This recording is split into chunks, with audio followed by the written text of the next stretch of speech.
You know, before the season began, you might have had Week 10 of the college football season circled on your calendar. Now, probably not so much. Ohio State and Penn State losing a lot of luster due to the season the Nittany Lions are having. Buckeyes holding up their end of the bargain, though, undefeated and on the longest active win streak in FBS. They have won 8 straight meetings against Penn State, their last loss coming back in 2016. They've won 11 straight since the start of that 2024 CFP. You see Penn State trying to get a win versus a top 5 opponent for the first time since 2016 when they took down Ohio State. We now bring in Dave Biddle, who covers Ohio State for 24/7 Sports, and Tyler Donohue, also with 24/7 and covering Penn State. Buckeyes have won 6 straight at home against Penn State. The last loss was 2011. Tyler, I'll go with you first here on this question. What are you even expecting this Saturday at noon?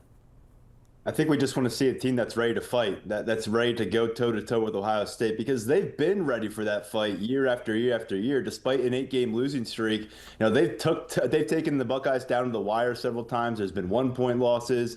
But really, this has not been the Penn State team that anyone anticipated we would see over the course of the last 7 games. A 4-game losing streak. They come into this matchup under 500 for the first time since 2020. And quite frankly, even though they're out of a bye week, it's hard to trust that they're going to come out and hit their stride right now based on what we witnessed in the first 4 Big Ten games. I think we really want to see what these coordinators have coming off the first 2, coming off of their second bye week of the season. Lots of strides to make defensively. They've given up 3 late leads. They were boat raced by UCLA. And then offensively, they're working with another quarterback, the second-string quarterback turned starter, Ethan Grunkemeyer, since Drew Aller's injury.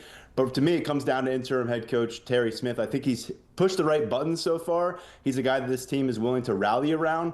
But I just wonder if they have the ingredients for pulling off maybe an upset alert situation and pushing Ohio State into the fourth quarter with some concerns. But I don't know that they have the right recipe right now. And it's a very difficult time for them to find it against this particular Buckeye squad in Columbus, and I do wonder if it will be one of the more notable gaps that we've seen in this matchup in about a decade. Yeah, it's going to be interesting. Ohio State knows they're not going to be facing the Penn State team that lost to UCLA, that lost to Northwestern. They know that Penn State looked like a much better team against Iowa, really outplayed Iowa in Iowa City, lost that game by 1.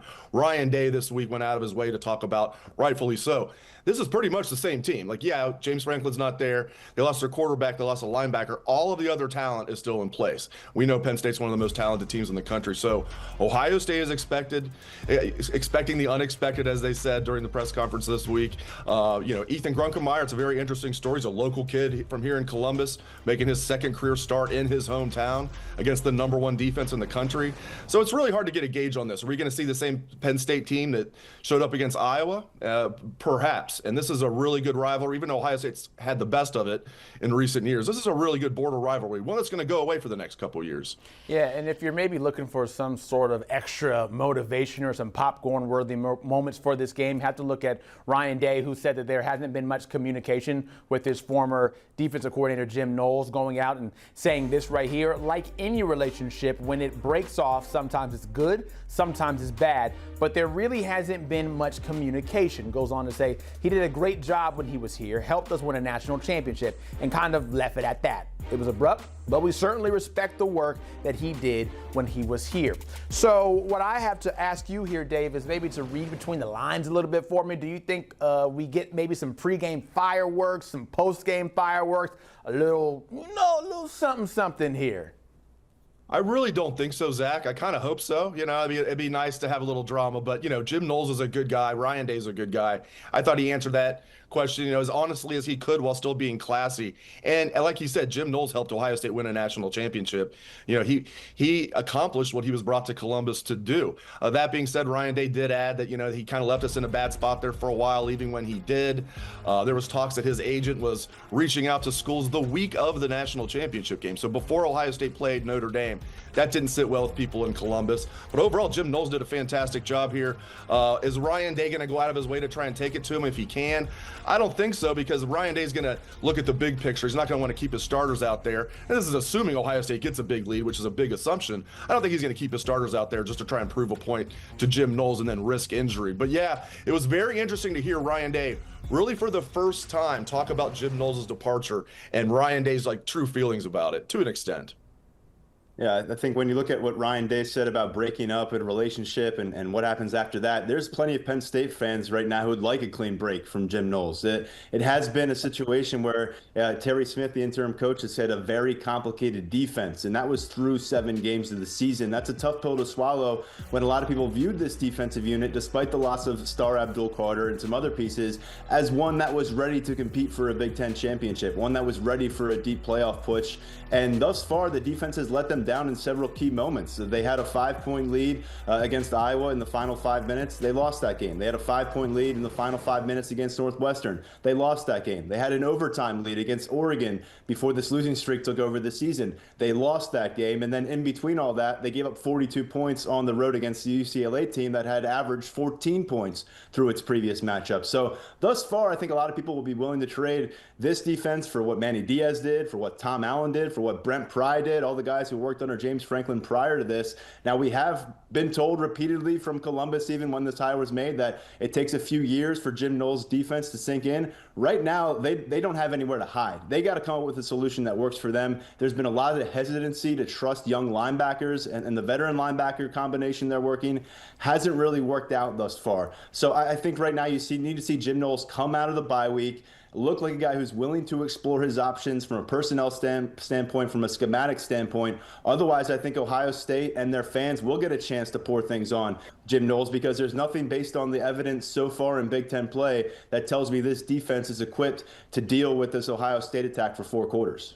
Dave, we put up the numbers of Ohio State's defense, and you can see this year compared to last year that basically in every category, the defense is better this year with Matt Patricia. So what has he been able to do and tap into that Jim Knowles couldn't last year? Yeah, the talent is very good, which is crazy to say when you lose 8 draft picks off last year's defense. And they do look better. I will say, Zach, that they, especially in retrospect, we expected Texas to be a good offense this year, right? They haven't been. So you look at their schedule up to this point, have they really played a good offense? No. So we won't truly know if this is a better defense than last year's unit, but to the naked eye, it sure looks like it. And some of the things Matt Patricia does, Knowles did a good job of mixing things up. Patricia takes it to the next level. He really does a good job of confusing quarterbacks before the snap, showing one thing, doing another. He does a good job of using his personnel. I think every football coach at every level says, we adjust the scheme to the strength of our players. Some do it more than others. Matt Patricia is the embodiment of that. He adjusts his scheme to the strength of his players. It's the same thing he did when he was with the Patriots all those years. And, Ryan Day said it. I've said the same thing. I think Matt Patricia was a grand slam home run of a hire. Ryan Day called him a grand slam home run hire earlier this week. He's just, and he's meshed well with the staff. That was some things that we heard about Jim Knowles. They never said this publicly, that maybe Larry Johnson, a former Penn State assistant coach for years, obviously, and Jim Knowles did not get along. You're not hearing any of that with Matt Patricia and the staff. And that's another thing. The common denominator from last year and this year, as Ryan Day said, is these assistant coaches. They kept the entire assistant coaching defensive staff intact. So Larry Johnson, defensive line. James Laurinaitis, linebackers, and the 2 defensive backs coach with Matt Guerrieri and Tim Walton. It's a really good defensive staff, and then it's just been taken to the next level by Matt Patricia. So let's figure this out here, Tyler, and get down to making the pick for the game, because we see how Ohio State's only allowing their opponents to score 5.9 points per game. What are you predicting? What's the final score? Who wins? Yeah, this has gone from a potential prove-it game for Penn State to a play-for-pride game for the Nittany Lions all of a sudden based on the last month.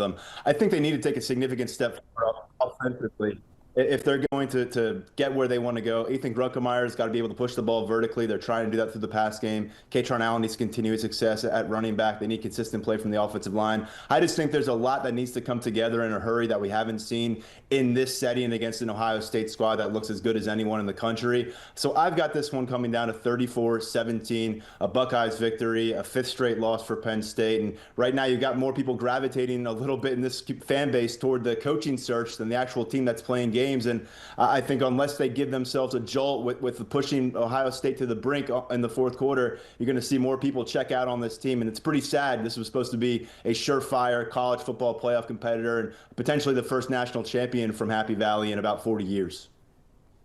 Yeah, it's crazy. The offseason line was Ohio State favored by 3.5. Now that's just been, 17 points added to that, which is, as we all know, is very rare. So it's pretty crazy. I agree with Tyler. I have a somewhat similar score. I think Ohio State, I expect a tight game early. I think Penn State's going to come out with things Ohio State's not expecting. I think we're going to have a tight game early. I think Ohio State's going to pull away. I have this one, Ohio State 35, Penn State 10. It's interesting, guys. Like, Ohio State's been very, very good in certain categories. Defense overall, passing game on offense. But rushing the ball, they have not been that good. They're the 71st rushing offense in the country. Can they get that going this week against this Jim Knowles defense for Penn State? That is Saturday at noon. Dave Biddle, Tyler Donohue. And Tyler, before I say goodbye completely, producer Tully wanted me to tell you, because he is an Ohio State fan, to leave Brian Hartline alone and don't go after him as your head coach. That is the word coming from my producer. He doesn't want him to leave Ohio State. Thank you, fellas. Appreciate it as always, getting set for this Saturday. Also, this Saturday over on CBS, our big game of the week is the number 2 team in all the land, undefeated Indiana, traveling over to Maryland. That's at 3:30 Eastern, airing on CBS and, of course, streaming on Paramount Plus as well.